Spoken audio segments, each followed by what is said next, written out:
I'm Checker Finn with the Fordham Institute.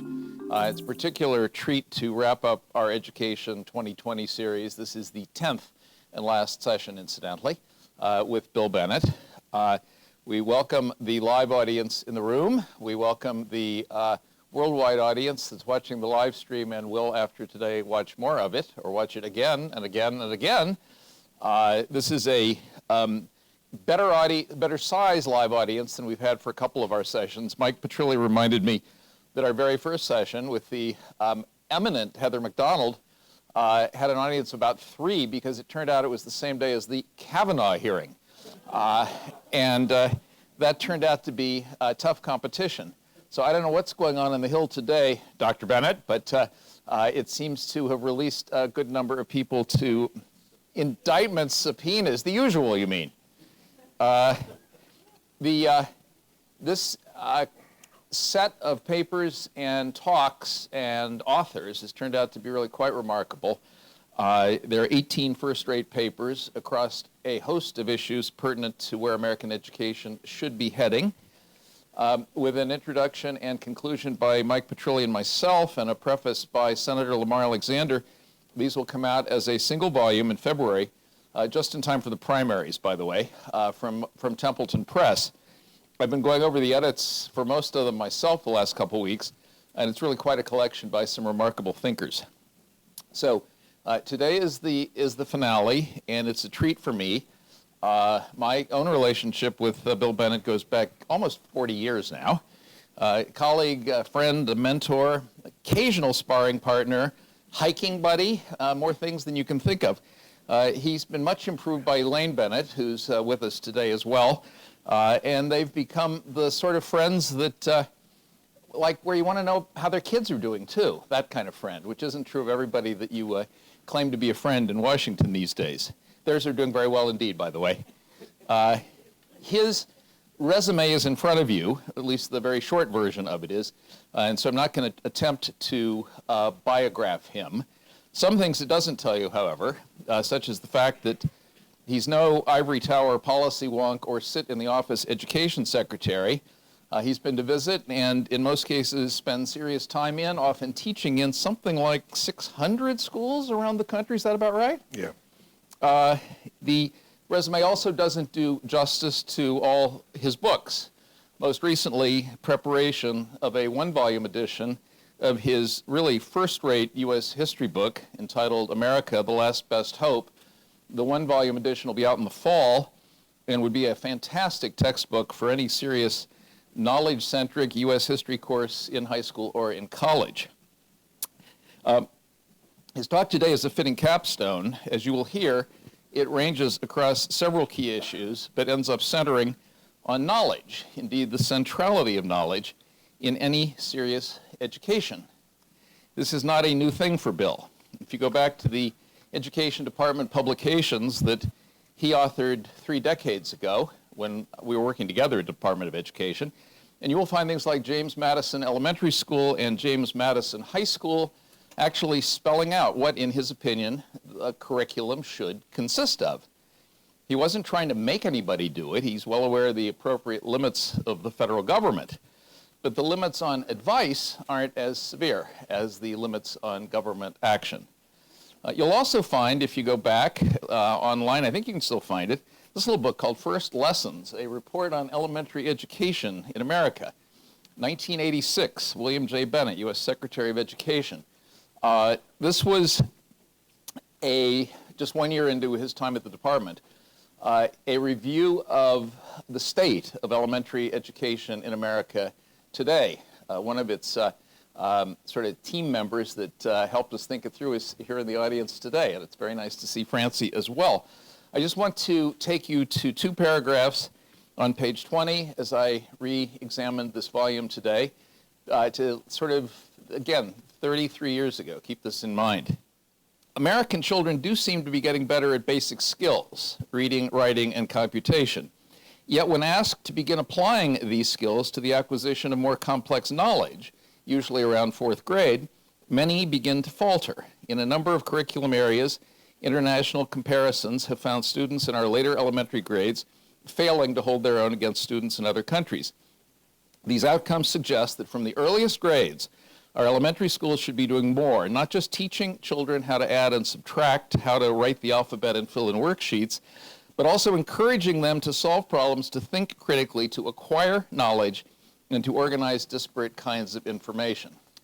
33 years ago. So as Bill takes the stage, takes the chair, we will hear whether anything's gotten better in 33 years.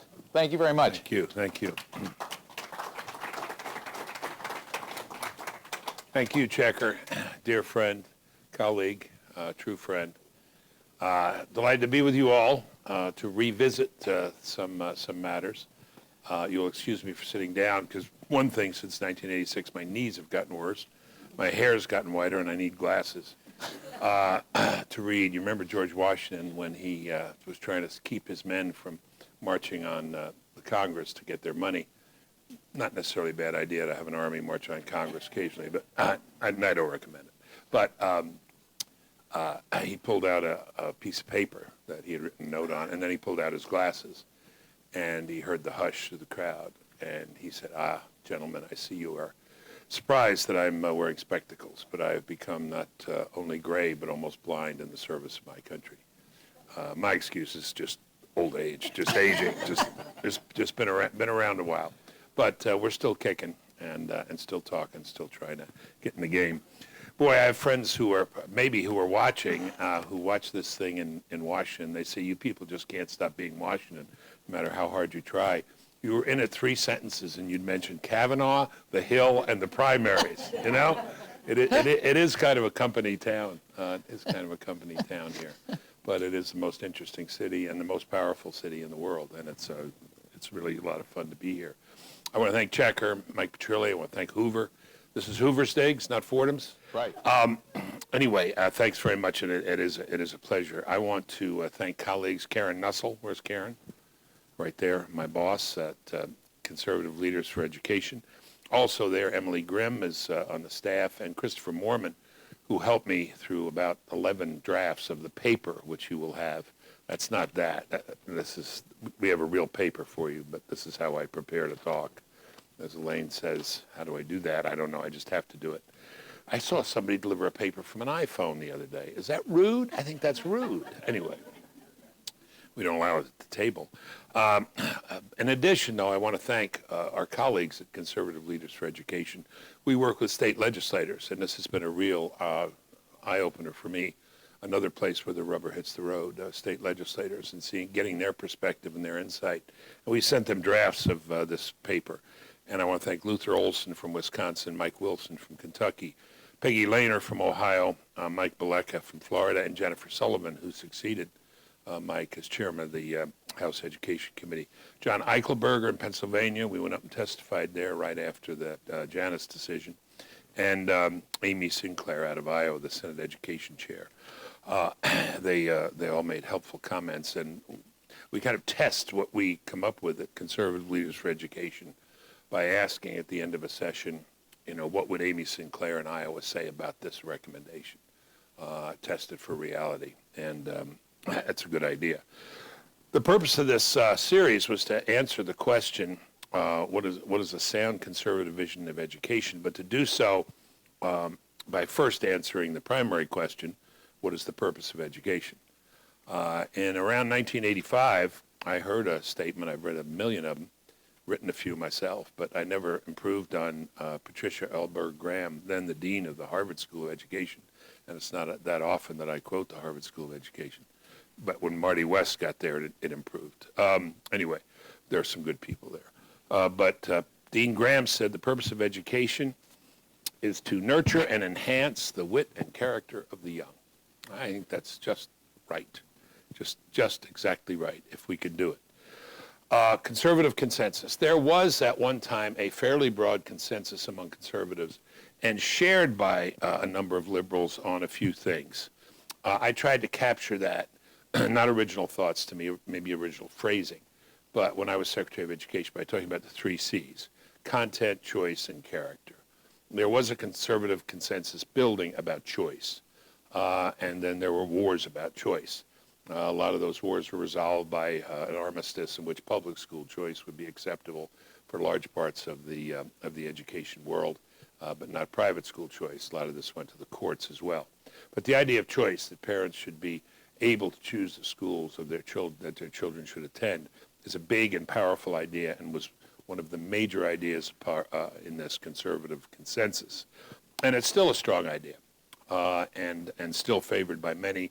And indeed, I notice the Department of Education leads with this idea. It's a powerful notion, and it's very much tied to our ideas of freedom. But it requires certain things. First of all, it's procedure.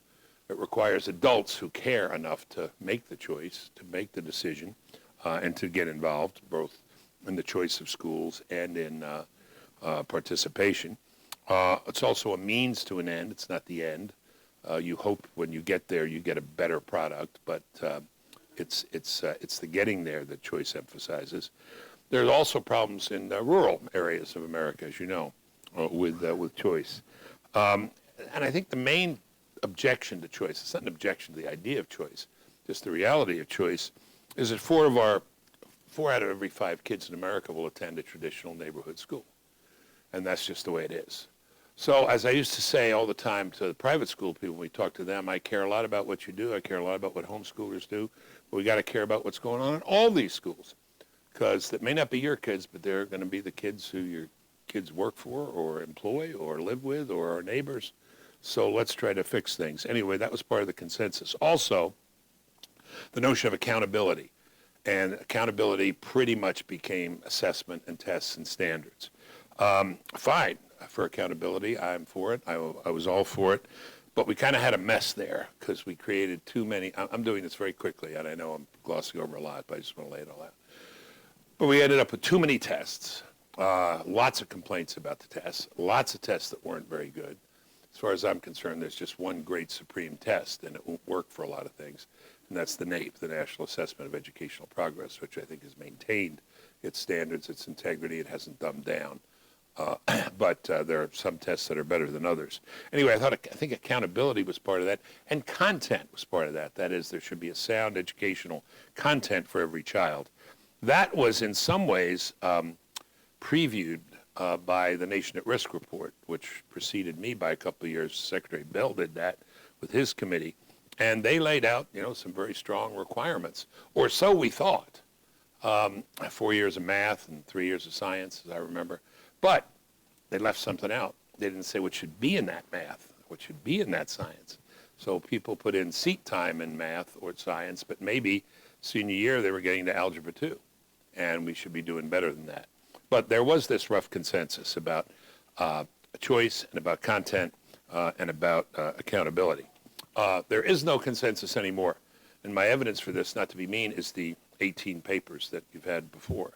Some brilliant stuff and some stuff that's relevant to education, but not very much in the way of a conservative vision of education. That's one piece of evidence. The other piece of evidence is, where is it, or what is it, or where would one find it? I think you could find it at Fordham. I think you could find it at Hoover. But in terms of practice and in general circulation, I don't think there is a vision. So I'm going to try to propose one, picking up on choice and accountability and adding some things to it. All right, well, what about liberals? After all, they're half the world, aren't they? Yes, they are, and at least 24 of them are. Anyway, whatever, last count. There I go again, Washington.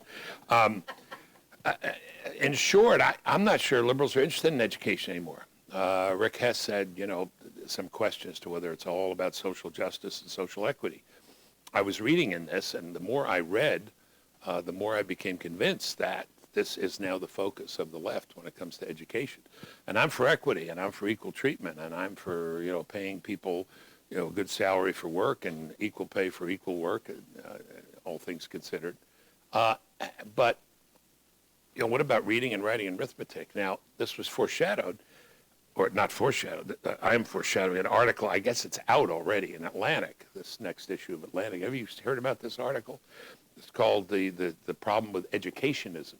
And this is some very wealthy liberal donor, and there have been a lot of liberal donors giving a lot of money to education, who says, we've been taken in. We've forked over all these millions or billions, And it's all about education, and that's not where the action is. We got to work on minimum wage, and we got to work on basically the liberal Democrat agenda. I mean, and you can have a liberal Democrat agenda. The problem is it's not an education agenda. I remember when, you know, the battle in curriculum between conservatives and liberals was whether it was, to use one of your really brilliant papers, Yuval Levin's paper, where conservatives said, oh, start American history with a sense of gratitude. I think that was his phrase. And liberals said, no, start American history with a sense of outrage. And that was the battle. But in some ways, conservatives have not developed a vision, and liberals, to a great extent, have left the field. I was reading a lot about suspensions and talking to Mrs. Bennett about it, and she works in the inner city schools. And a lot of schools have decided their main job is to bring suspensions down, number of suspensions down, even if by keeping kids who should be suspended in the classroom, scores go down. It's a balancing act. I just don't think that makes sense. On suspensions, by the way, I'm persuaded by Mrs. Bennett that out-of-school suspensions don't make sense. They go to a worse place, and they get themselves in more trouble. In-school suspension, something like that makes a lot more sense. Don't send them out where they're going to be in likely a worse environment. But, again, the goal of school ought to be to nurture and enhance the wit and character of the young. And, you know, there are all these other things to deal with about issues of social equity, and we should deal with them. But school's about school. I suggest for a conservative vision, we go back to the heart of the enterprise, which is content. I am a Hirsch guy, University of Virginia. I am a Willingham guy, University of Virginia. I'm a Steiner and Berner guy, Johns Hopkins. Knowledge matters. I am convinced that knowledge matters. Most of the people I know who I listen to know a lot of stuff and read a lot of stuff. And it was interesting to me before I became Sec of Ed to be at the National Endowment for the Humanities, and I sent out a survey to 150 conservative and liberal thinkers, writers, about evenly divided. What are the 5 books everybody should read by the time they finish high school? The remarkable thing was the consensus, left and right. I don't know if you'd have it today, but you know what was number 1? Bible. Second was Founding Documents of America, Federalist Papers, Declaration of Independence, Emancipation Proclamation, Founding and Defining. Shakespeare. 3, I'm not sure I have the order all right here. 4th was the Odyssey, the Iliad and the Odyssey, kind of surprised, but good for them. And 5th was the great American novel, which is? Huck Finn. That's it. Finn. Oh, for any relation? Spend any time on that raft, have you? Yeah, all right. Good for you, Huck Finn. Yeah, you should know that. Anyway, those are all books that are very rich in content, wouldn't you say? And all these very smart and accomplished people have read them. I don't suggest that proves it, but I do think it's suggestive. Came about, I don't know exactly when, someone in this room will know, that a big popular saying in education became, you have to learn how to learn. And I'm all in favor of learning how to learn, but I am convinced that you learn how to learn by learning something. And this, I think, is the great insight of Hirsch and Willingham and all those other smart guys at the University of Virginia, though it pains me to say it because our sons were rivals in sports at the University of Virginia. Anyway, but so be it. Knowledge matters. And with knowledge and with reading comes the ability to connect in your mind disparate things, disparate subjects. Dig into almost anything that pays a return as a child and read about it. For me, it was reptiles and amphibians, much to the chagrin of my mother, because then I wanted to bring them home too. But dig in and read, and that will make a big difference. The other thing reading does is another thing that turns out to be a huge predictor of success in college and life, and that's vocabulary. It gives you vocabulary. You learn what words mean. I don't want to cite these studies. They're all over the place about the vocabulary advantage that kids who have parents read to them bring to school. The numbers are staggering. You know, if you read a book a day, if you read 2 books a day, if you read 3 books a day, the advantage is enormous. One understands I've always understood this, agreed with Socrates when, he sets up the ideal state. If you really want equality of opportunity, take them all away from their parents, because there's unequal opportunity being distributed every day by parents, some who read and some who don't. Some who give them vocabulary and some who stick them in front of the tube. And that's a big deal. So it is all the more incumbent, it seems to me, if we're interested in equity, which we should be, that schools help in that background knowledge, help in that compensation, so that children will read there and read when they go home to get that background knowledge. Choice is important. Accountability is important. But one's about getting there. The other is about measuring at the end. Content, I submit, is at the heart, is the substance of education. Now, one of the reasons that content got a bad name is that somebody came up with the idea of a common core of learning. I think it was me. I should say I think it was I. There's the giveaway right there, isn't it? Yeah, anyway, I think it was I was one of them anyway. Hirsch said I was. Because I said there should be, and we said in all those little books that we wrote, Checker, these are the things we think you should read. Now, some very conservative people got upset with us recommending a list of books, saying next it'll be a mandate. I've often thought if I could mandate Shakespeare in the Federalist Papers, maybe I would have. But no, I'm for limited government. Let them choose it on their own. But the problem was common learning became common core. Common core became something that wasn't the common core, became all sorts of things. I ended up with a different hat on later in life as a radio host, and half the calls I got were from outraged conservative parents saying, my child is reading the Quran because it's part of the Common Core, and other such things. Then there was this notion that it was a good thing to be in favor of something called the Common Core in order to get federal funding, that it was either a mandate or a sort of a mandate, or at least a good idea. I'm afraid what happened here was a baby in bathwater, that common learning, which is still critical if we want to be one country, if we want to talk about the unum as well as the pluribus. Too much pluribus these days, I think, not enough unum, but that's another story. We could have both and should have both, is that we lost the sense of a common core of knowledge, ideas, books, notions that we could share. How about those five? How about those 5 books as a starter? Doesn't The Savage in Brave New World, doesn't he just have Shakespeare? That guy they find who has not been programmed all the way through. And he found some set of Shakespeare, and that's his entire learning. Lincoln said 2 books. I've read only 2 books, Bible and Shakespeare. Anyway, pretty good curriculum. I'm not recommending, I'm not requiring, I'm not recommending. I am recommending, I'm not requiring. All right.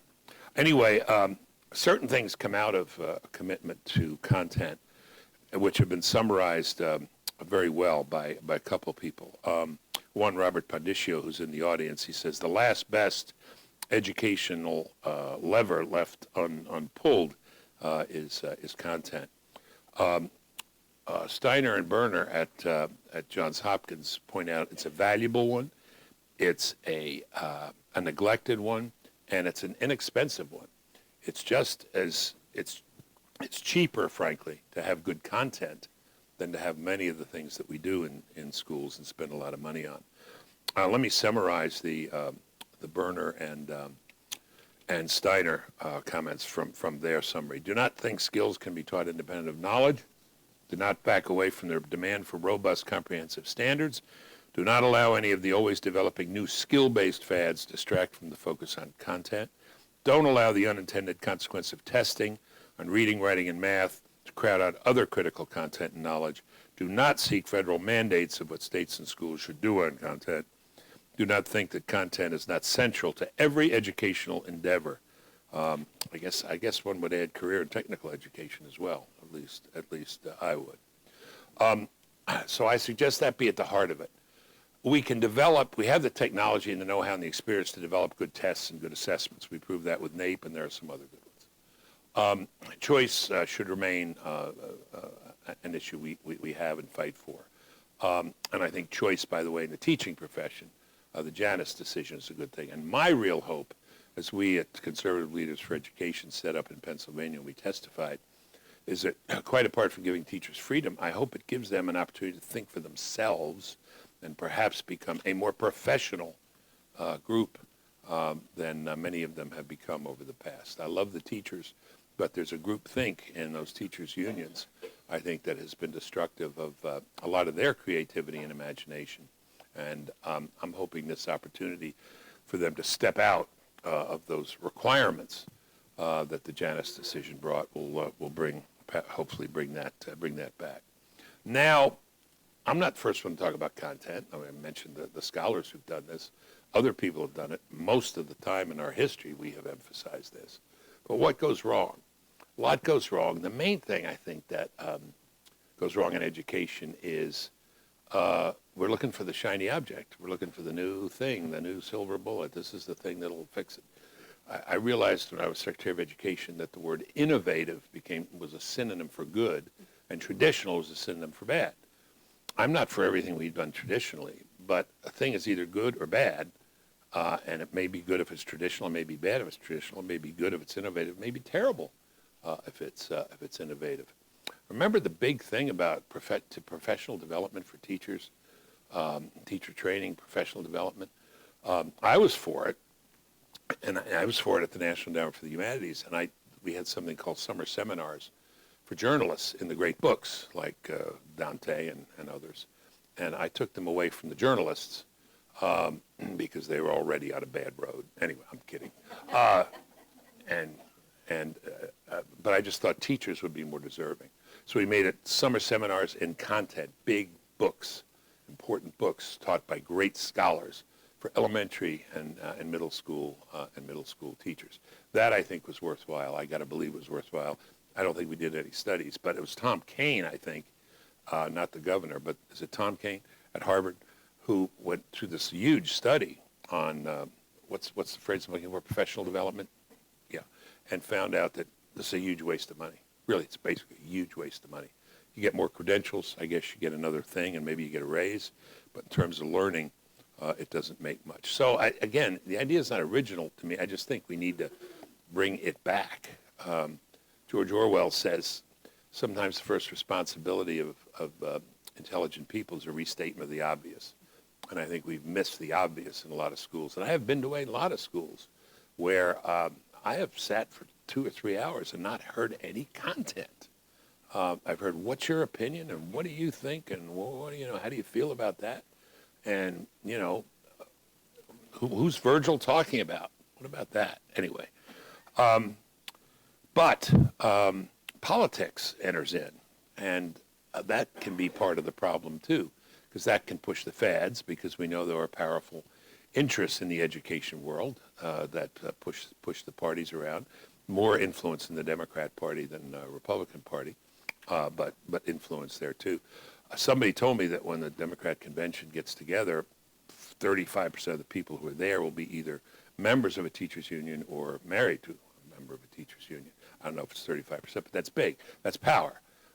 John Adams said, liberty, when men act in bodies, is power.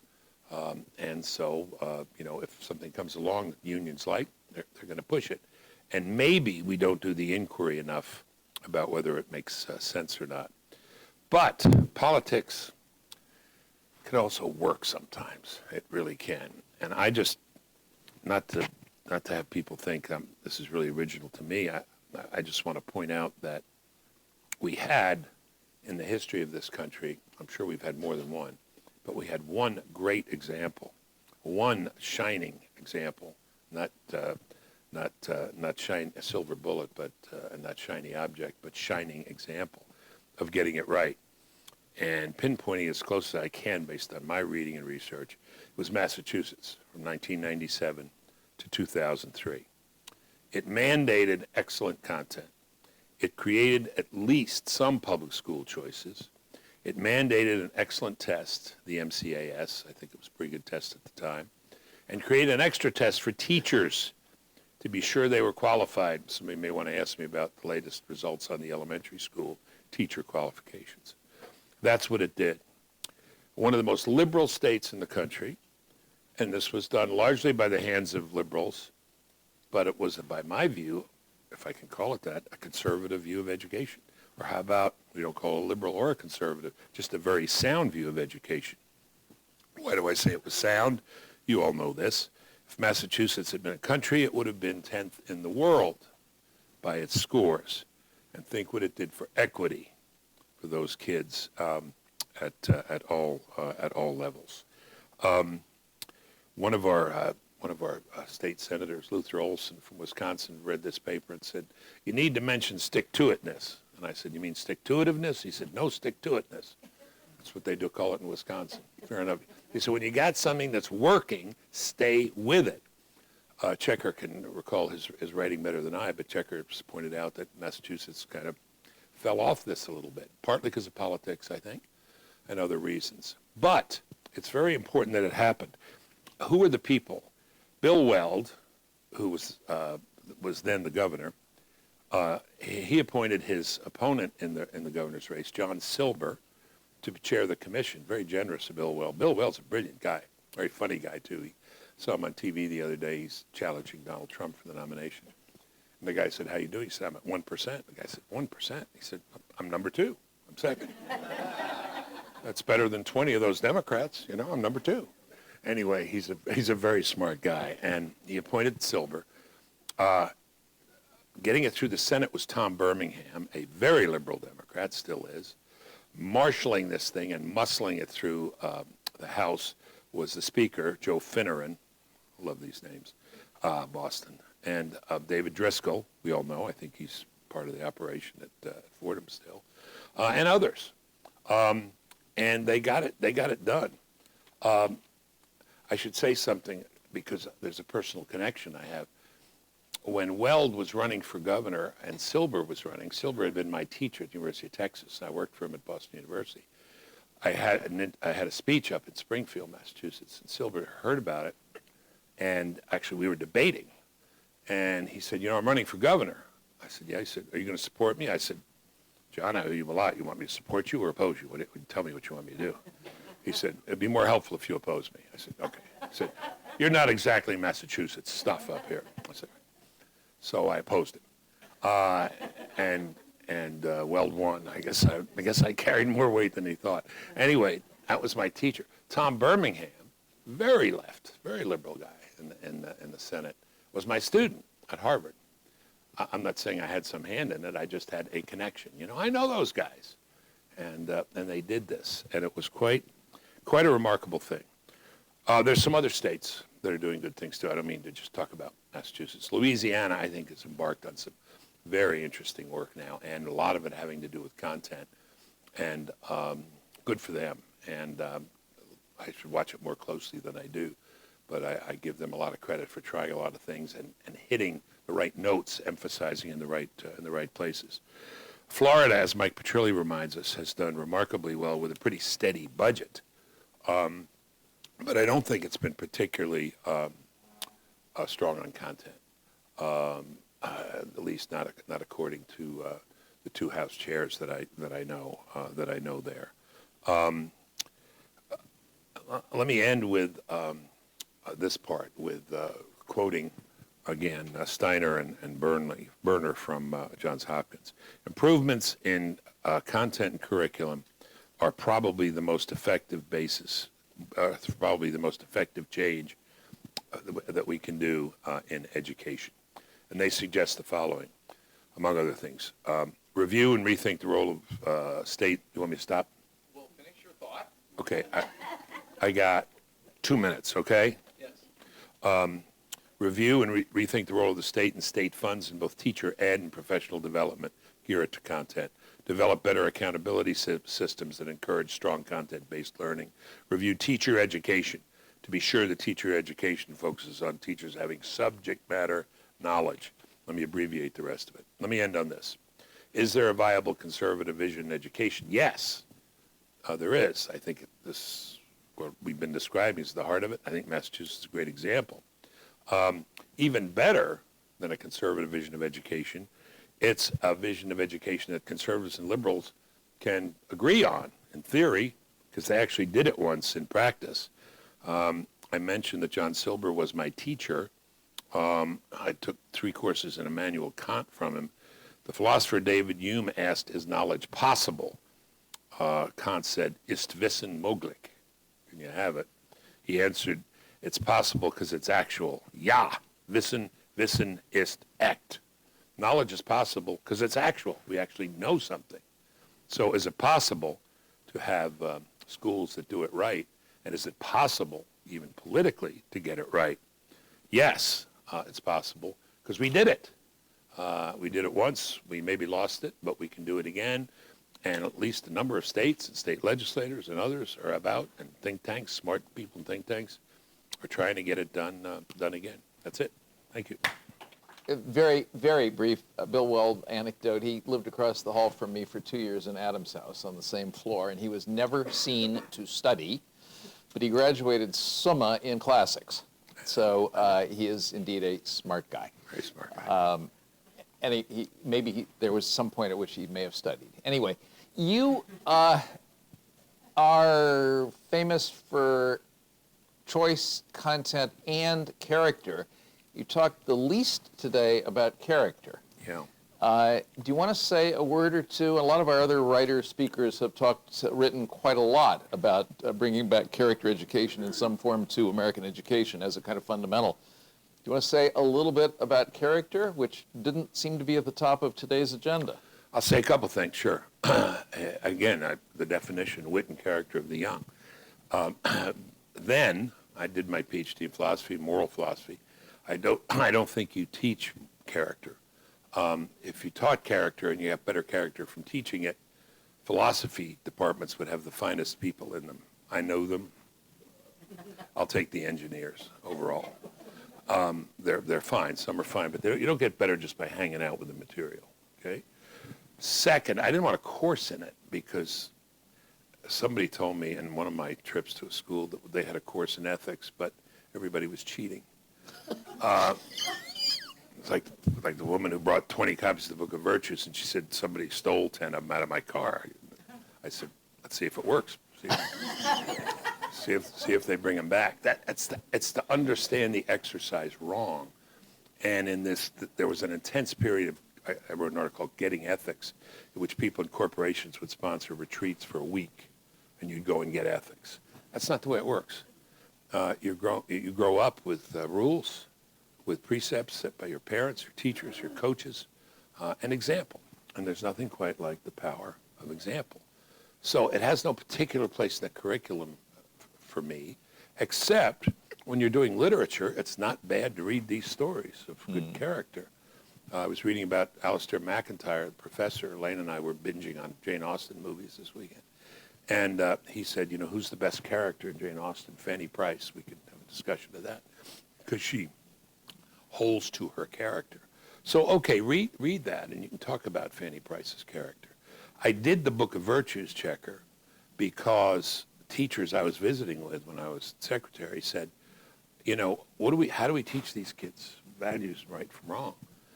And we have kids from, 30 different ethnic backgrounds. I said, do any of the boys like to be bullied? Do any of the girls like to be touched when they don't want anybody to touch them? Does anybody like to have their lunch money stolen? There are some moral basics, and that's what the Book of Virtues was about. That's not teaching character. That's teaching a kind of recognition. Mm-hmm. And you can understand it and still, get it wrong.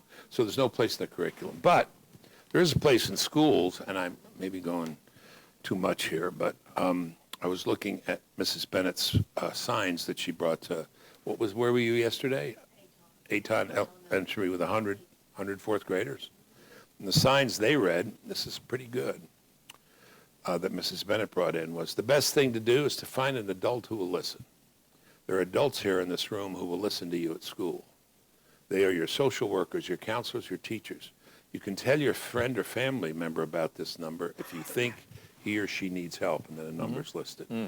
This is moral education in our time, because these kids are subject to things, bad stuff, worse stuff than the 80s. And she also had, remember what you send in a text will last forever. Is it Aristotelian, Nicomachean ethics? No, not exactly. But one thing that I think Mrs. Bennett would give me credit for is we were talking about Aristotle one day, and I said something, and she wrote it down, and that's in the sign in the room, too. Aristotle talked about 3 kinds of friends. You have friends who give you pleasure, friends who are useful to you. And the most important kind of friendship is the friend who helps you become a better human being. Excellence as a person, excellence as a man or woman, as Aristotle puts it. And that's one of the signs up too. So there's time for such things. It's an after-school program. Mm-hmm. And do the kids need it? Yeah, and they need it at a very basic level. Probably what a lot of these kids need more than anything else is just that message that there's somebody here who will help you if you want to talk. Yep. Because they're facing a lot of stuff. Okay. Okay. I'm going to switch back to content because content gets close to curriculum, and I don't think you actually used the word curriculum, but you did talk in your paper about a, quote, robust set of shared knowledge, which comes close to curriculum. And these days, many conservatives yell and scream at the very suggestion that there is a prescribed curriculum of any kind of central prescribed curriculum. Have we lost the possibility of getting conservative support for curriculum like the Steiner recommendations that you were quoting? I don't think we've lost it. I just, you cannot mandate it. I mean, I referenced this in my talk, that when we put out these what works, and even worse, James Madison Elementary School, and James Madison High School, right, and maybe worse yet, a book that you and I did with John Cribb called The Educated Child. I wasn't in office then, you weren't in office, but we said, here's what the little buggers ought to read, you know? You shouldn't get through fourth grade without knowing these things. And that was pretty prescriptive. It had a lot to do with the Hirsch curriculum, too, actually. But we weren't anybody. Yeah, you know, we were just guys writing a book. I think it has to come from the ground up, but it can come with strong recommendations. And, you know, we got to draw on this heritage. And I do think we can tilt as Americans and as citizens and as educators toward those things which unite us. The e pluribus unum. Lots to talk about the pluribus, and that's fine. We're diverse, and we can have diverse day and Italian day and whatever other day we want. But we got to talk about the things we have in common, because we are a unique and very special country with a very special set of beliefs and values. But come back to your colleagues who are legislators. Okay. I'm also showing the scars from my own time on a state board of education. What can a state official do without mandating to cause any of these things to occur? I'm more comfortable on the state level, closer. Fair enough. And I think what a state can do is say you got to go further than a nation at risk, right? 4 years of math, 3 years of history. You have to say should be familiar with the following concepts, facts, ideas, and dates, right? Okay. So you don't get fake. I was going to say fake news. So you don't get fake history. You get real history. Should be familiar with the following words and works and ideas. Then, districts have to apply it, but states can do that. I think part of this, are we recovered from the Common Core thing? Is that war over? I think it's worn over unless somebody tries to restart it. Right. But I mean, when you started this question by saying conservatives are still very wary. Not now, not with this crowd, right? Well, not this crowd. No, Betsy, Secretary DeVos, President Trump. There's no prescribed curriculum coming out. Well, I don't think they're paying any attention to this whole issue of content and stuff like that, actually. Not much. And I would like it if more states did it, but when I look at, Fordham, for example, spent a lot of time reviewing state academic standards in all the core subjects, and mostly they suck. And when they don't, the outcomes, the scores suck, which is to say the standards may look good, but the implementation of them is not producing much of a result. Now, there are exceptions. You've cited several state exceptions, including the Massachusetts Miracle and good things underway right now in Louisiana and so on, right. All of which give me some hope. But the generality is standards that aren't very good and outcomes that are worse. So I'm worried about who can make any of this happen? I guess that's what it comes Well, down it to. can't be a king. I mean, we don't do that anymore. And it can't be, prescribed by the federal government or probably by a governor. But you can have it out. You can have a fight on this, and you can have different stuff Yeah. going on in different states. But if we're all Americans, there has to be some commonality of understanding. I think you slug it out because you can't take politics out of this. And so you go and you serve on a Maryland state board. And if you were Catholic, you would go right to heaven because you've already been through purgatory. I tell people who serve on school boards at any level, you've already been through purgatory. But it's just a matter of slugging it. Well, don't you think they should be familiar with the Federalist Papers? Don't you think they should read some great novels? Don't you think they should have some idea of what the Greeks gave us? Don't you think they should know Martin Luther King's "I Have a Dream" speech? Don't you, a list? Well, I didn't And know then fight it purgatory out. was going to last 4 years, but I guess it sometimes does. Oh, No, you don't know about purgatory. Oh, all right, I'm not the going nuns to. told us thousands and thousands of years, and that's even after you've cleaned up your act. Oh my God. Heaven can wait, I guess. Okay. I'm not disagreeing at all. I am. What was your curriculum experience? I mean, did you guys ever talk about curriculum? Yeah, we talked about standards all the time. The state doesn't mandate a curriculum. We talked about standards, and I looked at the social studies standards, for example, that being near and dear to my heart, and they sucked. And they still do. And when we tried to do anything about it, we were told that the social studies supervisors of the 24 districts in Maryland like them the way they are. What business has this amateur bunch in the state board to do with changing that? In other words, it's not just politics, actually. It's also sort of the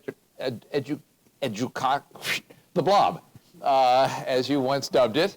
And the status quo-ism of the education field when it comes to what they're accustomed to teaching. Leadership. I mean, the one thing that you see in Louisiana is John White, Yeah. his name, and you saw in Massachusetts was this incredible, strong leadership, and by Weld and by Silber and by And their Dave successors Driscoll, for about right? 20 years. And The stick-to-itness. and the Speaker of the House, this Powell, I guess, who went to jail for a while and then had a radio show. I guess that's what happens. Anyway, sometimes. But Joe Finneran. Well, why would Joe Finneran care about these MCAS? Well, you know what? Joe Finneran went to Boston Latin. Uh-huh. He had a good education. When you've had one, you know what it means. And I ended this paper, the new ending. We have to relearn certain things. By we, I mean the country and educators, so that our kids can relearn it. Wordsworth says, "What we have loved, others will love, but we must teach them how." They don't know. They don't know about this, and in the hands of a good teacher, they will know about it. And that's a case you got to make, and it's going to be maybe easier to make in Louisiana than Maryland. But we thank you for your service. Well, thank you for that. And we present you with Yes, with Nothing. some more purgatory, I guess. Has the federal government made things worse because of the reading and math emphasis that continues in the successor to No Child Left Behind? I mean, states are being judged, schools are being judged on their scores in 2 subjects, and occasionally science. Has this made it worse for content? I'll say this. It's easier to do reading and math than, let's say, history. Remember that attempt? Right? Yes. And then you go to war about Yes. history, about U.S. history. Look, I was opposed to the creation of the department, and I still think we'd be better off without it. And it was entirely possible to be educated well before we had it. And you could argue that kids were getting a better education. When I got the job, you may remember, there was this debate, and I couldn't be confirmed until Ronald Reagan sent a note to Senator Weicker saying I won't try to abolish the department. So I had all these questions about it. George Will said, "Must you exist?" which is a George Will way of saying, Yes. fancy way of saying, should there be a Department of Education? He didn't mean me personally, but no, it doesn't have to exist. And, it's done some good things, but, we used to talk about what the department's really basic functions were, and I think the Civil Rights Office was fine, though it often got off on tears and rabbit chases that weren't right. And I think that repository for research and knowledge, what was it, Milt Goldberg's shop with you and others. It's now called IES. IES was very important. But otherwise, over the years, it's caused an awful lot of mischief. And look how it contributed to the Common Core debacle. It's bigger than the Department of Ed. It's also Congress. It was, in that case, the White House. It was a whole lot of things going on that had to do with the federal role writ large. Well, let me say one more thing. When I got the job, I thought I was the Secretary of Education, and it was Elaine told me to go to school and teach. I remember I said, Elaine, I'm the Secretary of Education. I don't do retail. I do wholesale. And she, the daughter of a successful businessman, said, do good retail and you'll do better wholesale. So 120 schools later. And then I visited 110 schools when I was drug czar, because unfortunately there was too much overlap between education and drug czar job in those days. But it would have been better off, I think, without the department overall. But when I got the job, I thought it was about education. But then when the 273 groups in Washington came to see me, I realized they thought I was the Secretary of Treasury for Education. They didn't care. They didn't care about any of this stuff. They just wanted money. What do you like? What does Bennett like? Oh, we'll do that. Shakespeare. We'll do some Shakespeare. And we'll get the money. They were like some of these textbook publishers. Excuse the expression, Franny. All right. But we're not, unfortunately, going to undo a federal role at this point. It's going to exist. It's going to exist. But I do think that, what's the abbreviation, ESEA? Yeah. Sending things back to the states is, I think, great, and I think it's real. And was one of the main impetus, was it not, Karen, for us, conservative leaders for education? It's going back to the states. We sent out this mailing and had these meetings and said, you guys have the ball, or at least part of the ball. Run with it now. No, don't look to the federal government for mandates. Run with it. And one of the great things that CL4E has done, it seems to me, is we become a kind of clearinghouse for people, and they've got to know each other. What have they done in Kentucky on this? We heard Kentucky did a good thing, or Louisiana did something on this. We have them talking to each other across states, which is good. The national assessment, which you praised as the only good test that exists, doesn't very often do content assessments. They do reading and math every 2 years because they're mandated to by Congress. But if you want to see history or civics or science or anything else, you wait 10 years or 12 years or something like that to even get any data. And you never get it at the state level, by the way, on those in those other subjects. Would we do the country more good if that measuring stick, that assessment system, dealt with the content subjects more often, and if it did more release of results at the state level? Yes, I think so. Though, I hate to tinker with something that's worked for, since '69? Is that right? Yeah.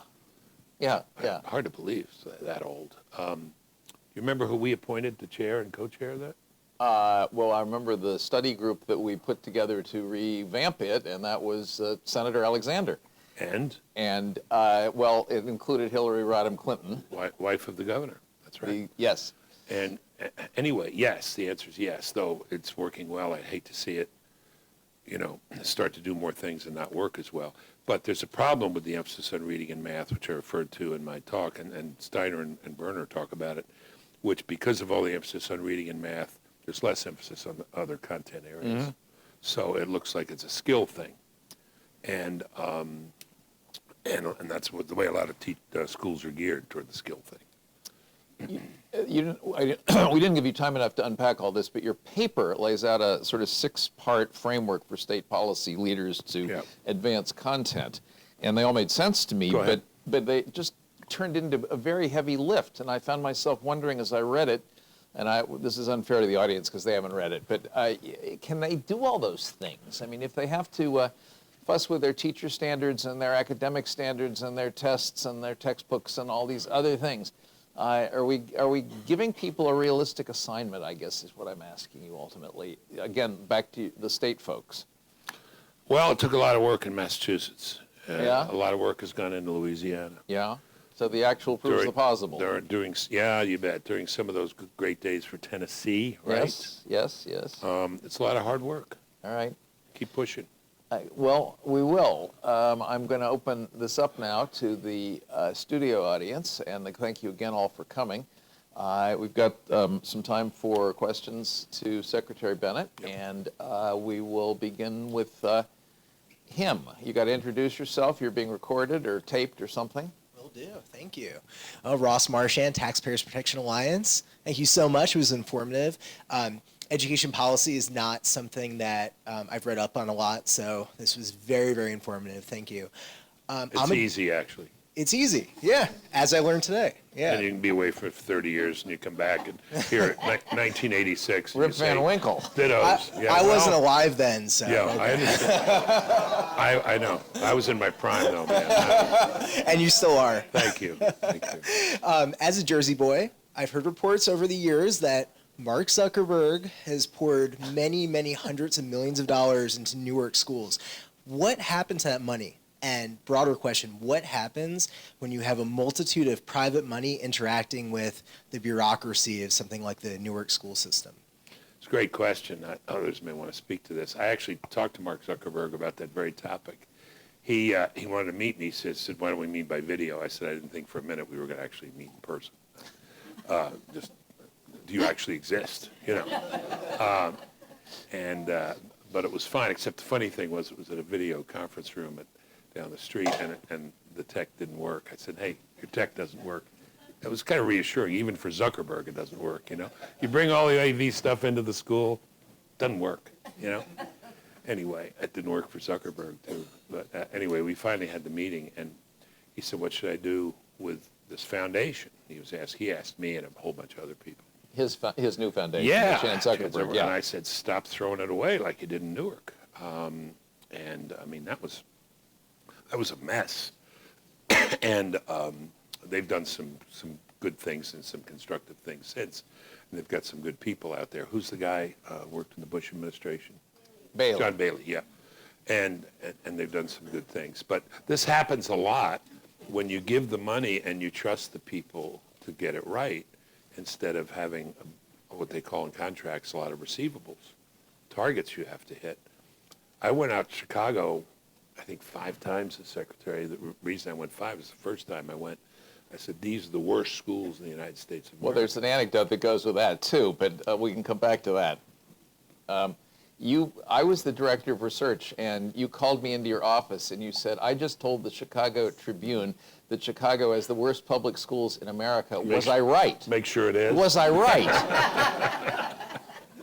I was pretty close. I hemmed and hawed as best I can recall and said there might be a little competition from Memphis and St. Louis, but you weren't wrong. The second time, I know exactly what you said, because the second time I brought it up again, the guy stood up and said, we have done some research, and you said, 50% of our kids drop out of school and 50% score in the bottom 5% of the country. But Detroit is worse. I said, good for you. I mean, Justice Holmes says, do not be guilty of low aspirations. Now, it's a laugh line, but it's terrible. Think of the disservice, those kids, right? I mean, horrible. Those kids aren't getting educated. And then we went back, and then they said, we have some really good schools. I said, fine, let's go see one. They said, give us a little time. Took them a little time. We went to the LaSalle Language Academy. I don't know if you were with me. And it was a school of choice. And Amy Weissneria was the principal. We spent the day at school with the head of the school board. And that was my epiphany. And then we had, other teachers like that we met and principals. I said, this school is great, poor part of town, poor kids, multi-ethnic.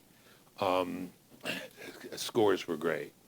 Why is it great? And they said, well, first of all, it's a school of choice. Parents send their kids here, but they have to sign up to do certain things, like turn off the TV until homework is done and get them to bed, get them a good breakfast in the morning, or if you don't want to do breakfast, send them here. We'll give them breakfast.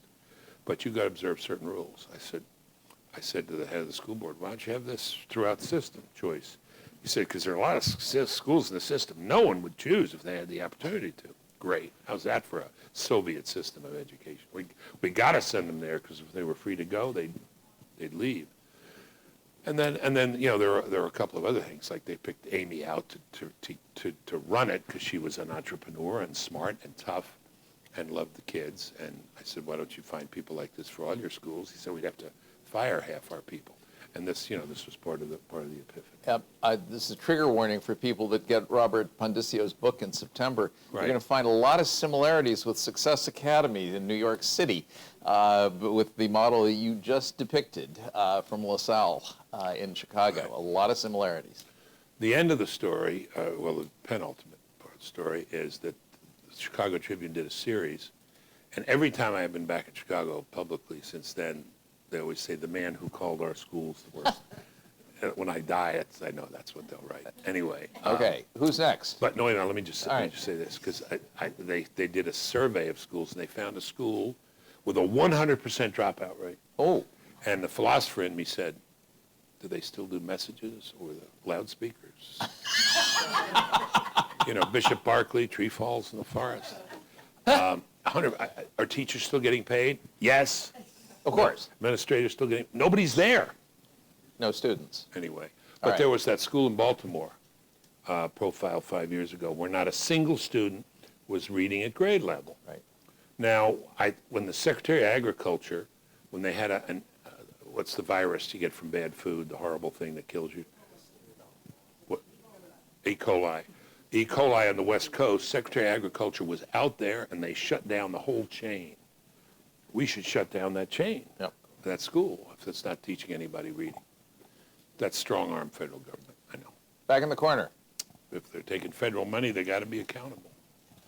Bill Glacken, Bill Glacken, Scotty Glacken's brother, St. John's quarterback, Duke. That's right. Wow. Number 17. I know. I know. He eluded me all night. I said there were reunion aspects to this today. Go ahead. This is before you. It sure is. Senior year of high school, Gonzaga High School. He's St. John's. Had a great Jesuit education. What type of freedom, my first question is, what type of freedom does an individual teacher to have, let's say, read the children's book of virtues? And my second question is, What kind of freedom? Say it again. what type of freedom would an individual teacher have in a school to bring in a book like the children's book of virtues to read? And my second question is, what did you learn from Janis Joplin? I'll deal with the second one first. I had a blind date with Janis Joplin, which everybody thought was hilarious because I wrote the Book of Virtues. And I wouldn't talk about it because the gentleman doesn't do it, but nothing happened. It was in Texas. I was a graduate student. I was living with a bunch of rowdy undergraduate kids, hippies, long hair, lots of music. But I was taking care of them and trying to herd them in the right direction. And there was a guy who was coming back, and they were celebrating his 50th anniversary in music with all the people he had given a start to in Austin. And Janis Joplin was one. She said, I'll come back if you get me a date. And so they said, will you be your date? I said, sure. And this was long before I met Mrs. Bennett. And Long before. And anyway. There was nowhere to go but up, and you did. But it was outside. I think his first question was better. And but this is interesting. She sang Bobby McGee for about 20 minutes. No, this is interesting because this is one to tell your kids about being a star. She sat there with me and she said, "Do you have a beer?" I gave her a beer, and she said, "What do you do?" I said, "I'm a graduate student in philosophy." She said, "What's that?" And I said, "A couple things." And she said, "What's your life like?" I said, "I go to the library and I read, I argue with people, talk." I said, "What's your life like?" And she talked about how ugly her life was. She, of course, died of drugs. And she said, I remember she said, "You are very lucky. You are very fortunate." And I thought, boy, these kids should hear this, Yes. Anyway, very sad. She was very, very sad, very unhappy even then. How much freedom does a teacher have to teach the children's book of virtues? There are people in this room who know better answer that than I. But I'll clip it on to an earlier question. State can lay out mandates. Teach children the meaning of the virtues, honesty, perseverance, compassion. How you do it is up to you, classroom teacher. Freedom, autonomy for the teacher. That's what I'd like. Let the teacher choose the material with recommendations from the district. Make sense? Is there a current or recent elementary teacher in the room? Raise your hand. Robert, could you take the Book of Virtues into your classroom and nobody would give you any grief? Yes. Well, you had that freedom in your charter school, right? The hope was that the Book of Virtues, the Children's Book of Virtues, would go into the schools. Never happened. Went to home schools. A new book on the list. And then on top of that, every community learning team for each grade has to agree on all the same books to teach to your students, unless you're an IB teacher. And the books don't really matter because it's skills-based education. And if the book isn't on that list, you can't, not allowed to You're use not it? allowed to teach it, but you can request that it get on the list for next year and ask the committee to review it. Ah, Boy, okay. there's a sentence there in the middle of that. The books don't really matter. You can teach the skills regardless of the content. I Wow. lasted 2 years. Wow. Next. Mr. Secretary, my name is Greg Sheckman. I'm with the University of Central Florida. It's a privilege to be here. UCF. I serve actually with Luther on the Education Commission of the States as a Marylander. I live in Everybody, Maryland. somebody has to be. Yes. So my question is, you were talking about the NAEP, but aren't we now benchmarking ourselves against other nations and not necessarily against other states? And so I'm curious to know what you think about the PISA and where we stack up with those kinds of tests. We don't stack up very well, I don't think, do we? Well, that was your statistic about Massachusetts being 10th in the world 10th in the came world, from a right, PISA right, result. Yeah, right. Yeah, no, I don't think we do. What's the best one, by the way? Is it PISA or is it OECD or Well, what? OECD is PISA, and that is taken over. I personally a little bit partial to the science and math one, name of which is Tim's. Sorry. But Right. that's sort of been eclipsed by the aggressive marketing of the OECD for PISA. But anyway, PISA checks 15-year-olds across the board in core subjects. It doesn't look at any other age or grade level, only 15-year-olds. And it's been doing it for 15 or so years, and the U.S. kind of chronically turns up in the lower middle among the countries that are being tested. And what's even more worrying to me is that our best students are nowhere near the top of everybody else's average, not everybody else's, the leading country's average students. It's long been a concern of Yes, yours. it is. It should be. You Okay. going to a bowl this year? Major bowl? You want to play Auburn again? It's early in the year for that, isn't it? No, never No, too early. never. I'm not to dying, talk man. about it. I'm dying. 91 days to the Obsessive. season. Obsessives. Mike Petrilli. Okay. So, Secretary Bennett, you mentioned Yuval Levin's paper, which was fantastic. And when he gave a talk, what he argued basically was that conservatives, when we teamed up with progressives on things like No Child Left Behind and that whole agenda, that it did some good, but that conservatives also gave up a lot. And in many ways we gave up on talking about things like character and virtue and having some of those culture war fights. And his argument is it might be time again to engage in those fights. I just guess I'm curious from your perspective, the value of, you talked a little bit about this, the value of working together and bipartisanship, trying to get back to that, versus kind of having it out right now. What would you say if we had to choose one direction or the other? Well, I think the two have to go together because you're going to fight with the other side, and you come to some kind of compromise. I was never thrilled with No Child Left Behind. I thought the best comment was yours. I remember over the phone, we were talking to the White House. You said, you got to have an audit of this, right? You got to have some way of finding out. Well, yeah, it was the sort of heir to the goals that were set. Goals 2000. Yeah, and the Charlottesville goals that the governors set. And Right. then how do you know whether they're being Right. achieved or not? You need a measuring stick, and you need an accountability system. Right.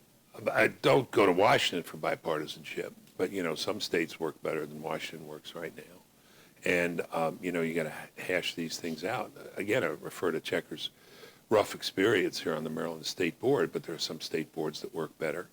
And, we have a number of our members at Conservative Leaders for Education who are themselves conservatives, Republicans, who say they have not been met with animosity by, the usual governing group, which has been Democrats. Democrats believed and have acted as if they own the education issue. And one of the things we tried to do is encourage conservatives to get in it. But I don't think there's any way to avoid some of the frictions and some of the fights. There was They're important. It's too important. There was a time, I don't know if it can come back, when it was possible to simply agree on some things and agree to disagree on other things and work together on the things you agreed on. On this international thing, there's tons of statistics and studies, but correct me if I'm wrong, but Hanashek, I think, has pointed out, I was surprised to see, he says, I think we have a pretty good teaching force, but if you got rid of the bottom 5%, Scores would go up. we would be 14th in the world, or something. You know what I'm talking Yes. about? And the gross national product would double or something, triple. Well, Sounds Trumpian, but, big, huge, big. Huge. You're conflating a couple of different Hanushek studies, but yes, in one study he did say if you laid off the lowest performing 5% of teachers, scores would go up. And in another study he said if we got our levels of achievement up to even that of Canada, the gross domestic product would go up by zillions over the next 50 years. So yes, both of those things. The other study was that, I think it was done at Milken, was the third graders, 50th percentile in math and reading. Give that third grader a teacher evaluated by other teachers as excellent. And Makes 2 years later, it's the 80th. Give that child a teacher evaluated by other teachers as poor, and he's at the 30th percentile. Right. Something like that. Yes. Close. Good Teacher makes a huge difference. That elementary school study, I wanted to refer to it. Yes. Quickly wrote this down so I don't conflate two studies. Problem with Checker working for me is he was always correcting me, but that's all right. But I deserved it a lot of the time. Less than half of aspiring elementary school teachers pass the most common content test on the first try, fewer than half. 72% pass after many attempts. But they get hired anyway. Oh, sure. Yeah. And if you reduce class size, which does not seem to make much difference, right? It's made it worse. You have to dig further down to get teachers, which means less qualified people. We're running down. We may have time for one or two more. Yes, ma'am. Mrs. Bennett. Talk about great teachers, and we know, and you don't even need a study, truly, to say or tell us, those of us who are in the classroom, and those of us who have children in the classroom, that teachers make the difference. There's a movement now, and it's gaining, I think, tread, to replace teachers with iPads, particularly for low-income students. We've just seen this in North Carolina. Give the lowest income students their own iPads starting in the kindergarten. I'd like you to comment on that. 3 hours a day on the iPad. I think there's an elephant in the room here, and I think it has to do with cyber education and the iPhone and the iPad and the amount of time students now are locked in to digital learning. And we're wondering, what's going to happen to the great teachers? Thank you. My initial answer, I'm not a Luddite. I don't want to smash these machines, and I think there are some advantages, and I use it to get lots of information, facts. But I sure don't like the sound of that. Like a living, breathing human being who, cares about the kids, actually makes it plain that she wants to help them learn, develop their wit and character, makes a difference. Plus, there's that story about the teacher who was stopped coming, and he sent his lectures on tape, and he was in a big tape recorder. He went into the classroom 3 weeks later and found his big tape recorder and 20 little tape recorders. Well, the hell with it, and then you find out at the elite universities half of the instruction, right, is not in person. It seems to me the most important in-person education is the earliest, less as you go on. It's an oddity about education. The more influence you have on a person's life, the less you get paid. Kindergarten teachers get paid less than graduate school instructors. And graduate school instruction is one-on-one, I don't like the sound of that. Though I think we should take advantage of their confidence and ability with this technology to teach them some stuff. You know, it's like when I'm trying to figure out the TV. Is there a 14-year-old around? Is there? We have 3 remotes at home now, and I can barely keep up. But what do you say to that? Well, I'm going to slightly disagree with Elaine, or with the implication of it. The studies that I've seen suggest that what pure virtual learning doesn't do anybody much good if you just strap a kid to a screen and expect him to learn. Sophisticated combination of a teacher and technology can allow for an individualization and a progress at your own rate that is very difficult for a teacher to do with 27 kids in the room. So kids can move at different speeds through their material with the teacher kind of supervising and helping, coaching, coaxing.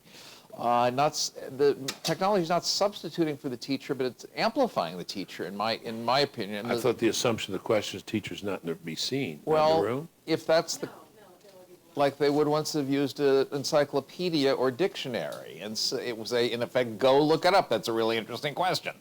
Well, yeah. I mean, there are ways you can amplify the teacher, not substitute for the teacher. I guess that's how I deal with it. When did The Educated Child come out? I thought it was after we were at the Department of Education. So it was after 88. Oh, I thought it was 90. It was after 88. I thought it was 90, 91. Yeah. But anyway, we spent a lot of time on this, Yes. Krim and I, Yes. on the role of technology in the Yes. classroom, which was then mostly calculators we were talking about. Yes. And we said, thumbs down. Now, Yes. now we have to do that today. What would we say? We'd say it's going to be there, so how are you using it is now, I think, the question. Yeah. And if you're using it as a substitute for a competent teacher, that's a mistake. If you're using it to amplify a good teacher, it's an asset. But that's a subtle thing to get right. And I'm not going to suggest that that's easy to do. We've got maybe one more, and then we're done. But then just think about artificial intelligence and robots, too. They're coming, right? Young lady in the front row. You're it. You're the end. Yes. My name is Brianna Nave. I'm an intern at Center for Education Reform. I'm actually a current educational studies major. So I wanted to know what are some courses that you would implement into the collegiate curriculum in order to enhance effective teachers? Into the college curriculum? Yes. For teachers? Yes.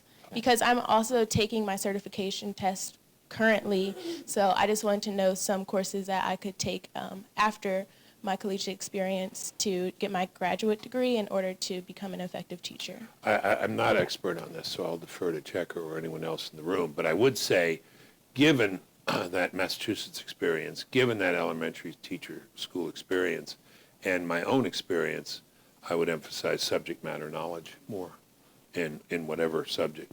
There's the Teach for America experience, which I translate as a lot of people who majored in chemistry now can go into school and teach chemistry. That's an original idea. And so this very competitive program. Subject matter knowledge is, I think, the thing most missing. But others will have to answer whether the standard course of instruction in the School of Ed on pedagogy, presentation, curriculum design, whether it's worth it or not. I have no idea. What level of teaching do you hope to do? What level of early childhood? Okay.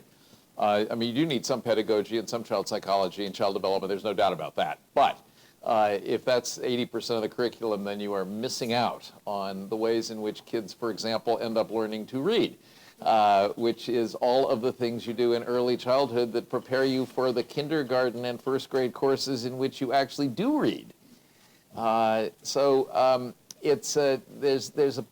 not to mention the great stories that will get kids interested in content. Because 4-year-olds love stories. And if you tell them a story about a hero as opposed to a villain, or maybe they need both. Yeah, it's still magic, even in technology, robots, AI. There's still magic with kids. Try it. You say, once upon a time. Yeah. And if you can follow through the next couple sentences, it still works. So see if you can find a And tell me again. Tell me again. Tell me that story again. Once upon a time, there were courses that did things like that. Good. We are concluded. We are concluded with 10 sessions and today's session, and I want to thank you again for a wonderful, wonderful time together. Thank you.